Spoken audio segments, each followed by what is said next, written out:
di Takum Education YouTube channel.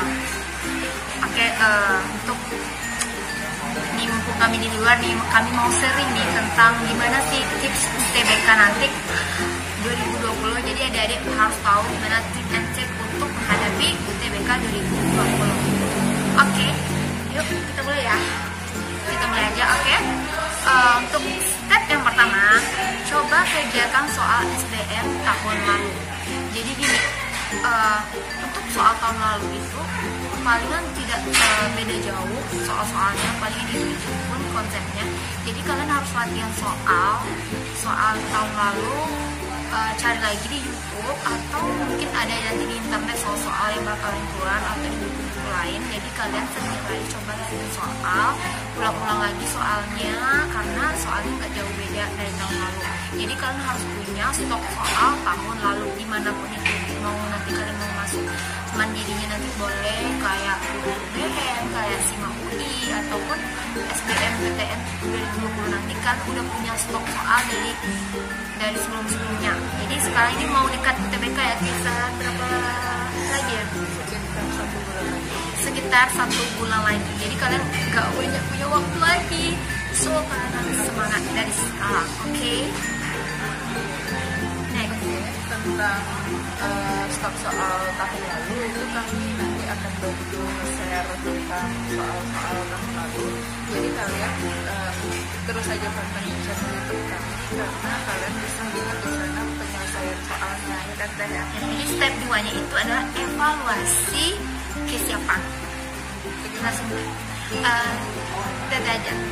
Evaluasi kesiapan itu kita mulai dari sekarang itu kita melihat seberapa besar itu kesiapan kita, mulai dari tentang stok soal tahun lalu, penguasaan materi dan juga penguasaan soal-soal. Misalnya kalau di sosum kita kita harus menguasai misalnya materi kalau sejarah itu dari Aksara, beberapa tentang Hindu-Buddha, Islam, pergerakan nasional, Jepang. Nah itu nggak semua sih, tapi ada beberapa nanti yang dominan itu gambar yang keluar. Dan misalnya itu kayak itu ternyata tahun lalu itu keluarnya mata uang kerajaan Samudra Pasai. Jadi itu kayak mungkin nggak adik-adik nggak sampai kepikiran ke sana ya, soalnya keluar mata uang. Tadi kan sampai evaluasi ya. Nah evaluasi itu dari cara adik-adik. Kalau evaluasinya adik-adik tetap soal dan pembelajaran itu tidak baik, ya rasanya nanti takutnya belajar itu sia-sia. Satu lagi jangan pernah mengabaikan evaluasi. Lalu lakukan evaluasi itu dengan PO atau di mana saja adik-adik bisa mengikutinya supaya adik-adik bisa mengukur kemampuan. Jadi jangan tanpa evaluasi gitu. Jadi evaluasi merupakan salah satu syarat yang penting banget ya. Nah itu dari kaitannya. Terus untuk statement ketiga, kalian harus elaborasi bahan materinya, review. Jadi materi-materi mungkin yang kalian udah bahas di bimbel ataupun nanti di bimbel online dan sejenisnya kan banyak tuh ya. Kalian harus review lagi gitu. Jangan belajar itu cukup sekali. Jadi belajar berkali-kali. Bikin target, misalnya hari ini kalian mau belajar apa gitu ya, kalian ulangin lagi. Misalnya besok belajar apa, jadi kalian ulangin lagi gitu. Jadi seperti itu.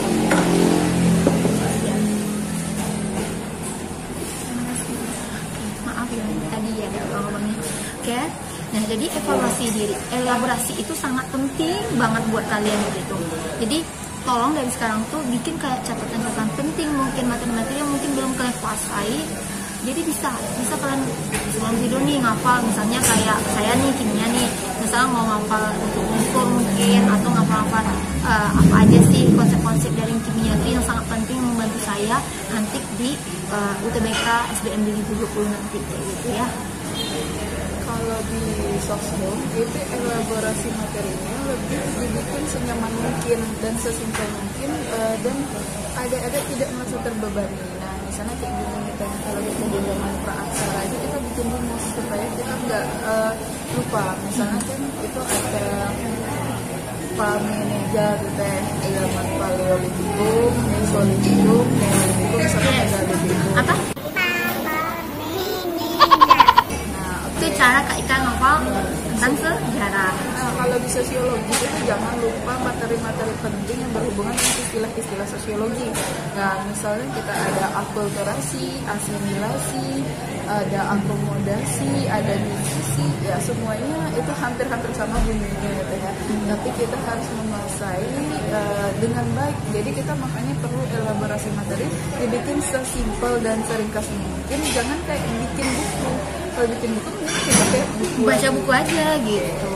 Oke, next untuk step yang keempat, buat jadwal review materi. Nah, tadi udah dijelasin juga, sorry. Nah, jadi kalian bikin jadwal, misalnya hari Senin kalian mau bahas matematika, review materi matematika lagi, atau Selasa kimia. Jadi nggak apa-apa, kalau mau selang-seling juga nggak apa-apa. Misal di hari itu mau matematika sama fisika juga boleh. Jadi kalian itu hari-hari kalian tuh nggak mono gitu. Jadi harus ada materi atau ilmu yang masuk ke otak kalian. Jadi persiapan nanti UTBK pun kalian nggak canggung lagi kayak gitu ya. Kira-kira adik-adik paham ya? Oke, kita lanjut step yang Oke, sebelum kita masuk step kelima, review materi itu juga harus tiap hari ya Teh. Jangan nanti takutnya lupa. Misalnya materi yang sudah lama kalau nggak direview lagi, itu pengalaman kita dari siswa-siswanya kita. Misalnya kita kan juga seorang pengajar nih, itu beberapa yang salah itu sering lupa gitu. Sering lupa konsep, padahal baru diajarin kadang diulang ya. Makanya tips dan triknya rajin-rajin mereview materi dari awal lagi, bukan setengah-setengah. Nah, selanjutnya ke-6 ya. Step ke-6 itu try out mandiri. Jangan itu Teh coba-coba lihat buku atau pakai Google. Nah, di situ kalau kita pakai buku atau lihat Google, tentu kemampuan kita nggak bisa diukur. Ya udah, berarti yang lulus nanti Google atau bukunya gitu. Jadi kalian tuh maksudnya di sini try out mandiri. Kalian tuh kayak ngerjain try outnya tuh kayak emang bener-bener serasa kayak mau ujian gitu. Jangan ada buku, jangan ada kayak sumber-sumber lain sekitar kalian. Jadi olah sesiap mungkin, jangan sesiap mungkin deh. Dan percaya diri aja. Apa yang udah kalian pelajari, kerjain aja semampu mungkin dulu. Salah atau benarnya nanti ya kita lihat hasil try outnya. Kalau try out kalian salah atau mungkin banyak yang salah, nah dari situ nanti kita akan belajar review materi lagi, lakukan soal lagi. Jadi bagian materi yang kalian anggap susah atau nggak bisa jawabnya nanti akan terjawab kayak gitu. Jadi cobalah try out-nya secara mandiri untuk mengukur kemampuan kita. Percuma kan kita belajar aja terus, tapi kita nggak tahu perkembangan kita tuh sampai di mana. Jadi try out itu sangat penting kayak gitu ya Teh ya. Yang terakhir nih, step yang terakhir itu step 7. Ya, step 7 itu evaluasi kelemahan.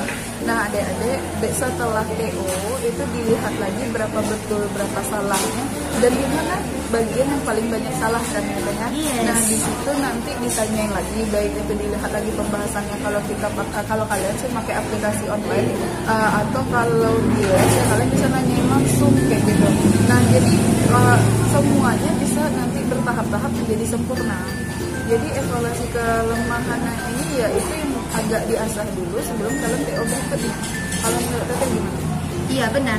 Jadi setuju itu kan evaluasi kelemahan. Jadi kelemahan apa aja sih setelah TO yang kalian mungkin belum menguasai konsep itu, ya udah kalian gali lagi, latih soal lagi, baik di YouTube kan banyak tuh media pembelajaran lain kalian bisa. Nah, jika evaluasi kelemahan itu belum juga, ya udah balik ke step 5 yaitu review materi.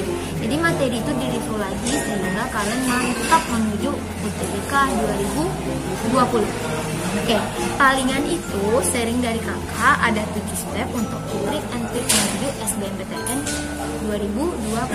Nanti kita bakal juga sharing pengalaman kita. Oke, nanti untuk channel berikutnya mau sharing tentang bisa nggak suka anak saintek tidak ke sosum dan bagus nggak hasilnya nanti. Nah itu nanti akan kami jawab di konten berikutnya. Oke, jangan lupa. Yang penting jangan lupa di like ya Teh, di comment and di subscribe, karena semakin banyak subscribe dari kalian kami akan semakin semangat untuk berbagi ilmu atau informasi mengenai UN maupun UTBK 2020 karena kami sendiri adalah pengajar. Jadi apapun nanti komentar dari adik-adik kami akan bantu untuk menyelesaikannya. Oke? Sekian dari dulu dari Kak Dila dan Kak Fiska. Assalamualaikum warahmatullahi wabarakatuh. Thanks for